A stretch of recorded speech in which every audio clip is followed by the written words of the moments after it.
તો હંદા મિત્રોને હર હર મહાદેવ, રાધે રાધે।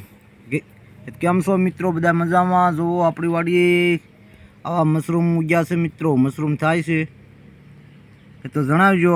આનું શાક આપણે કેવું સારું થાય છે કે પછી નથી થતું સારું, બને છે કે નથી બનતું એવું કોમેન્ટમાં જણાવજો। કારણ કે આમ તો આની સબ્જી બનતી જ હોય છે, પણ આપણે ક્યારે બનાવી નથી ને આપણે બનાવી છે પણ, એટલે સબ્જી બનાવીશું એટલે આપણે બ્લોગ વિડીયો નાખશું આનો, અને કેવી સબ્જી થાય છે અને ખાવામાં કેવા લાગે છે। આપણે ક્યારે ખાધું નથી, માર્કેટમાં મળે છે, પણ આપણી વાડીએ થયા છે। જુઓ કેવા સુંદર છે, જુઓ સેલ્ફી ખેંચવાનું મન થાય એવા છે। જુઓ મસ્ત છે ને મસ્ત। તો આ થળિયેથી જે નિહરતા જ આવે। જુઓ નાના નાના ફરતા ફરતા જો પાછા નીહર્યા છે, તો કેટલા નીહરે એનું કાંઈ નક્કી નહીં। જો ફરતા ફરતા નીહરે,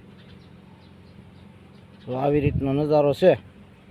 તો વિડીયો કેમ લાગ્યો? સારો લાગ્યો હોય એ તો હંધા મિત્રોને મોકલજો મિત્રો।